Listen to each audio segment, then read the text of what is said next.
ಈಗ O B C ನಾಯಕ ಇರೋ ಒಬ್ಬ ಚೀಫ್ ಮಿನಿಸ್ಟರ್ ತೆಗೆದ ಮೇಲೆ ಒ ಬಿ ಸಿ ಬಗ್ಗೆ ಬದ್ಧತೆ ಏನಿದೆ ಇವ್ರದ್ದು.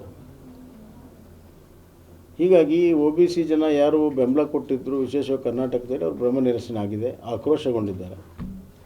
ಇದರ ಮುಂದಿನ ಪರಿಣಾಮ ಎಲೆಕ್ಷನ್ಗೆ ಖಂಡಿತವಾಗೂ ಆಗ್ತದೆ. ಸಿದ್ದರಾಮಯ್ಯ ಇರೋದು ಸುಮ್ಮನೆ ಇರ್ಬೋದು, ಆದರೆ ಅವರ ಭಾವನೆಗಳನ್ನು ಅರ್ಥ ಮಾಡ್ಕೊಂಡಂಥ ಜನಾಂಗ ಅವ್ರಿಗೆಲ್ಲರೂ ಕೂಡ ಅರ್ಥ ಆಗ್ತದೆ.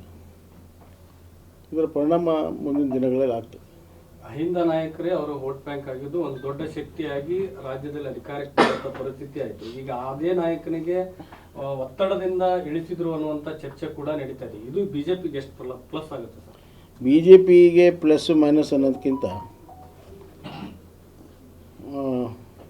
ಯಾರು ಅವ್ರನ್ನ ನಂಬ್ಕೊಂಡಿದ್ರು ಮತ್ತು ಒ ಬಿ ಸಿ ವರ್ಗ ನಮ್ಮ ನಾಯಕ ಅಂತ ಹೇಳಿ ತಿಳ್ಕೊಂಡಿದ್ರು, ಅವರ ಗೌರವಕ್ಕೆ ಧಕ್ಕೆ ತರೋ ರೀತಿಯಲ್ಲಿ ಕಾಂಗ್ರೆಸ್ನ ನಡ್ಕೊಂಡಿದ್ದಾರೆ, ಆಘಾತ ಆಗಿದೆ ಅವರು.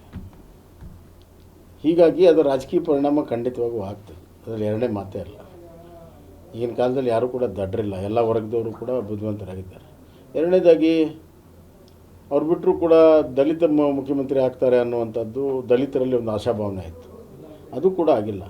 ಹೀಗಾಗಿ ಎಂಟೈರ್ ಅಹಿಂದದಲ್ಲಿ ಅಲ್ಪಸಂಖ್ಯಾತರ ಮುಂದೇನು ಮಾಡ್ತಾರೋ ಗೊತ್ತಿಲ್ಲ. ಮೊನ್ನೆ ದಾವಣಗೆರೆಯನ್ನು ನೋಡಿದಾಗಲೂ ಕೂಡ ಅವರು ಕೂಡ ಪರ್ಯಾಯ ನಮ್ಮನ್ನೇನು ಗ್ರಾಂಟೆಡ್ ತೊಗೋಬೇಡಿ ಅಂತ ಹಲವಾರು ಸಭೆಗಳನ್ನು ಕೂಡ ಮಾಡಿದ್ದಾರೆ. ಸೊ ಆ ಎಲ್ಲ ವರ್ಗದಲ್ಲೂ ಅಸಮಾಧಾನ ಇದೆ.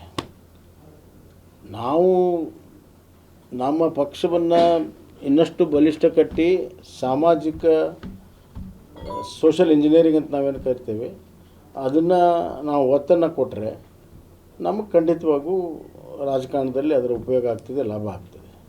ಅದ್ರ ಬಗ್ಗೆ ನಮ್ಮ ಪಕ್ಷ ಚಿಂತನೆ ಮಾಡಬೇಕು. ಸರ್, ಸಿದ್ದರಾಮಯ್ಯವರು ಪ್ರತಿ ಬಾರಿ 5 ವರ್ಷ ಸರ್ಕಾರ ನೀವೇ CM ಆಗಿರ್ತೀರ ಅಂದರೆ ನಮ್ಮ ಸರ್ಕಾರ 5 ವರ್ಷ ಇರ್ತೈತಿ ಅಂತ ಹೇಳ್ತೀವಿ. ನಾವು 5 ವರ್ಷ CM ಇರ್ತೇನೆ ಅಂತ ಹೇಳ್ತಿರ್ಲಿಲ್ಲ. ಈ ಮುಂದಿನ ಇದರಲ್ಲಿ 5 ವರ್ಷ ಕಂಪ್ಲೀಟ್ ಮಾಡುತ್ತೆ ಅನ್ನಿಸ್ತದೆ ಸರ್ ಕಾಂಗ್ರೆಸ್ ಈಗ ಸಿದ್ದರಾಮಯ್ಯವರು ಹೇಳಿದ ಮೇಲೆ?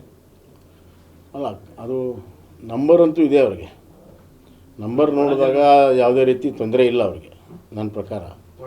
ಆದರೆ ಈ ಸಿದ್ದರಾಮಯ್ಯವ್ರ ಬೆಂಬಲಿಗರು ಏನು ಮಾಡ್ತಾರೆ, ಅವ್ರು ಎಷ್ಟು ಜನಕ್ಕೆ ಸಚಿವ ಸಂಪುಟ ಸಿಗುತ್ತೆ, ಯಾರು ಹೊರಗೆ ಬರ್ತಾರೆ, ಮತ್ತು ಎಷ್ಟು ಜನ ಶಾಸಕರಿಗೆ ಅವಕಾಶ ಸಿಗುತ್ತೆ, ಬರುವಂಥ ದಿನಗಳಲ್ಲಿ ಮುಖ್ಯಮಂತ್ರಿ ಬಹುತೇಕವಾಗಿ ಡಿ ಕೆ ಶಿವಕುಮಾರ್ ಅವರು ಆಗ್ತಾರೆ, ಅವ್ರು ಹೆಂಗೆ ನಡೆಸ್ಕೊಳ್ತಾರೆ, ಅದ್ರ ಮೇಲೆ ಭಾಳಷ್ಟು ಪರಿಣಾಮ ಆಗ್ತದೆ. ಖಂಡಿತವಾಗೂ ಹಾಗೆ ಆಗ್ತದೆ. ಏನಾದರೂ ಪರಿಣಾಮ ಆದರೆ ನೀವು ಸಿದ್ಧರಿದ್ದೀರಿ ಚುನಾವಣೆಗೆ ರೆಡಿ ಎದುರಿಸಲಿಕ್ಕೆ ಬಿಜೆಪಿ? ನಾಳೆನೇ ಚುನಾವಣೆ ಆದರೂ ಕೂಡ ಬಿಜೆಪಿ ಸಿದ್ಧರಿದೆ. ಈ ಸಕ್ರಿಯ ರಾಜಕಾರಣದಲ್ಲಿ ಇರ್ತೇನೆ ಅನ್ನೋ ಮೂಲಕ ಡಿ ಕೆ ಶಿವಕುಮಾರ್ ಸರ್ಕಾರವನ್ನು ಕಂಟ್ರೋಲಲ್ಲಿ ಇಟ್ಟಿರ್ತಾರೆ ಸಿದ್ದರಾಮಯ್ಯ ಅವರು. ನಿನ್ನೆ ಒಂದೇ ಮಾತಿಗೆ ಡಿ ಕೆ ಶಿವಕುಮಾರ್ ಮುಖದಲ್ಲಿ ಕಳೆ ಬದಲಾವಣೆ ಆಯಿತು. ನಾನು ರಾಜ್ಯಸಭೆಗೆ ಹೋಗೋದಿಲ್ಲ, ನಾನು ಕರ್ನಾಟಕ ರಾಜಕಾರಣದಲ್ಲಿ ಇರ್ತೀನಿ ಅನ್ನುವಂಥ ಮಾತೇನಿದೆ, ಅದು ಖಂಡಿತವಾಗೂ ಒಂದು ತೂಗುವ ಕತ್ತಿ. ಕರ್ನಾಟಕ ರಾಜಕಾರಣದಲ್ಲಿ ಡಿ ಕೆ ಶಿವಕುಮಾರ್ ಅವರು ಮುಖ್ಯಮಂತ್ರಿ ಆದರೆ ಅದೊಂದು ತೂಗುವ ಕತ್ತಿ. ಯಾವಾಗ ಬೀಳುತ್ತೆ ಅಂತ ಗೊತ್ತಿಲ್ಲ. ಅದರ ಅರ್ಥ ತೂಗುವ ಕತ್ತಿ ಅಂತಂದರೆ ಬೀಳೋದೇ ಹೆಚ್ಚು.